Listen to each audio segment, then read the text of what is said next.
Müqəddəs Sinodun iclası 3 aprel tarixində Mitropolit Şionun çağırışı ilə Patriarxiyada keçiriləcək. Bu barədə Patriarxlığın İctimaiyyətlə Əlaqələr Xidməti məlumat yayıb. İclasın məqsədi Gürcüstan Pravoslav Kilsəsinin idarə etmə nizamnaməsində əks olunmayan təşkilatı mövzuları müzakirəsidir.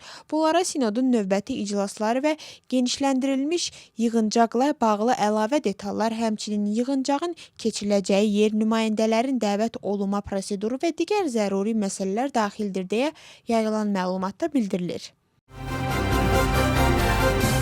ABŞ dövlət katibi ilə Gürcüstanın baş naziri arasında baş tutan telefon danışığından sonra iki ölkə arasındakı gələcək münasibətlərin yenidən canlanıb-canlanmayacağı Tbilisidə yenidən müzakirə mövzusudur.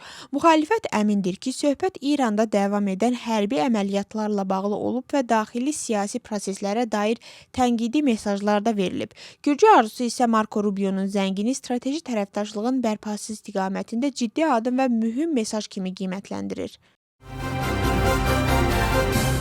Müxalifət alyansının bəyanatını siyasi partiyalar dəyərləndirirlər. Məlum olduğu kimi, müxalifət alyansı milli səfərbərlik kampaniyasına başlayır və əhali ilə birbaşa ünsiyyət quracaq. Mayın 26-sında isə Gürcüstanın müstəqillik günü münasibəti ilə böyük toplantı keçirəcək. Müxalifətin bir hissəsi bu qərarı müsbət qiymətləndirir, digər hissəsi isə skeptik yanaşır və bu addımı Gürcü arzusunun xeyrinə hesab edir. Hakim komandada qiymətləndirmələr səslənir və onlar bildirirlər ki, müxalifət yeni kampaniyası nəticəsiz başa çatacaq.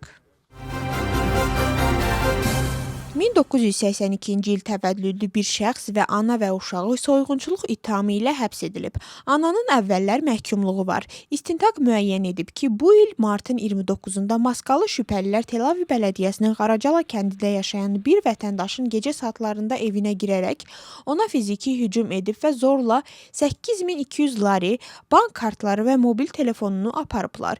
Hüquq mühafizə orqanlarının əməkdaşları cinayətdə iştirak edən hər 3 şəxsi şübhəli şəxs kimi həbs ediblər. Polis cinayət yolu ilə əldə edilmiş pul və əşyaları sübut kimi müsadirə edib. Cinayət 12 ilə qədər həbs cəzası ilə cəzalandırılır. Gürcüstan terrorizm baxımından regionun ən təhlükəsiz ölkələrindən biridir.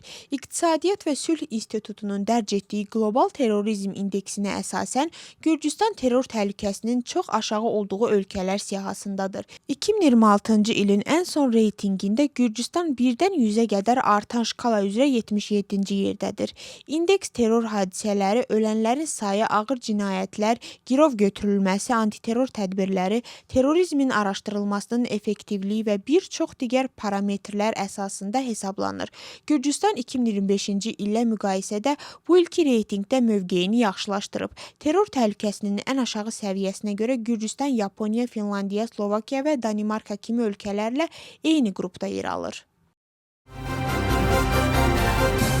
İran rejimi heç vaxt olmadığı qədər zəifdir. İsrail isə heç vaxt olmadığı qədər güclüdür deyə İsrailin baş naziri bildirir və qeyd edir ki, İran rejimi tez ya geç süqut edəcək. Onun sözlərinə görə İsrail regionun əhəmiyyətli ölkələri ilə yeni ittifaqlar qurur ki, İran təhlükəsinə qarşı dursun.